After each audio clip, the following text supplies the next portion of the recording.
your girl O, and we are back at it again.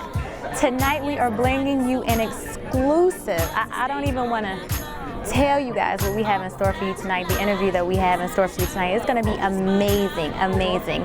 We're actually going to be interviewing one of the famous Jacksons. You know, Michael Jackson, Tito Jackson, Jermaine, Randy, Janet.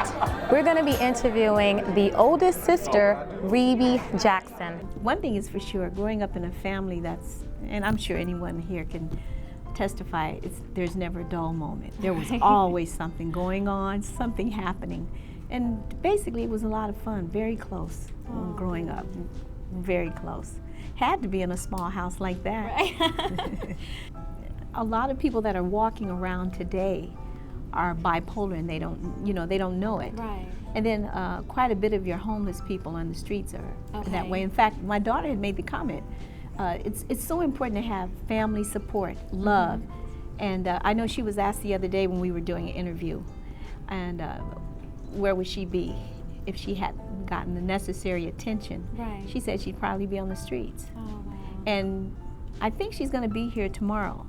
And when you see her, you won't believe it. I mean, because they're people, you can function just like anyone else with the necessary attention and the proper medication. My daughter is bipolar. Oh, wow. And she's 33 years old. Her name is Yashi.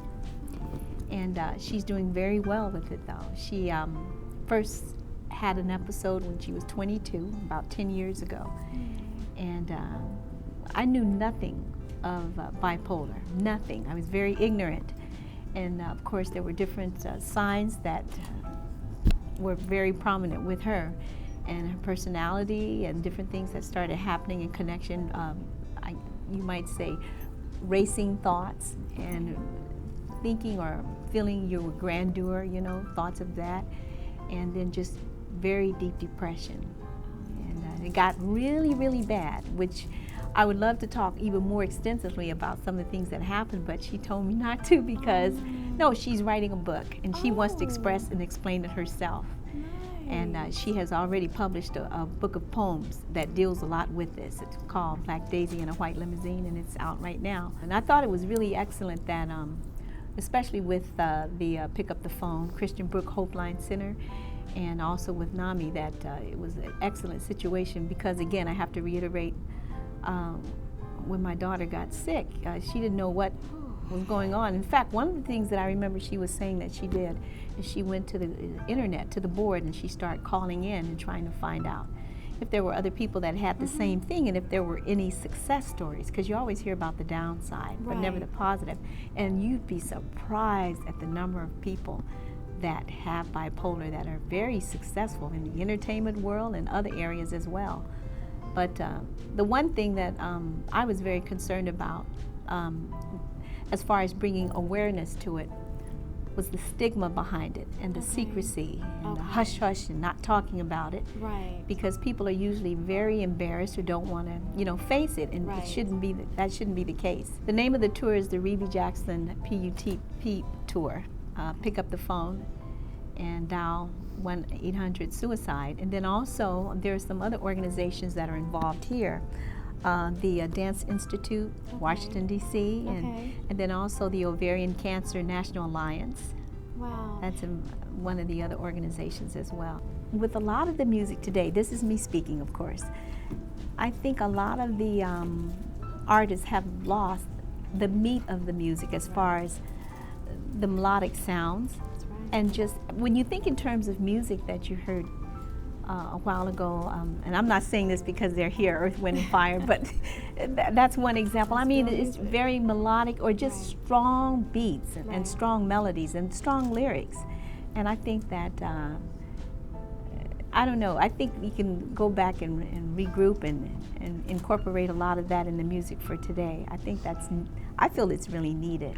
There is a song I'm going to be doing possibly that you may not have ever heard. It's called Fly Away. It was actually a song that Michael and I did together on my album, so no one knew about it. So even though the album was released, the song didn't get a lot of exposure, and so I'm going to re-release it. Oh, It's a beautiful song, though, and we're both singing on it. Yeah. Look, your adrenaline gets to going just before you go out, but no, I'm excited and ready to work. In fact, one of my background singers is here. Oh, really? Right over there, Vanita. Yeah, so, yeah, we're excited, happy to get out there. And, you know, I periodically, off and on, I've been doing things. I just finished performing in Japan. I guess it's been about a month and a half ago. I was trying to reach her before I walked in because I know she was trying to get in touch with me.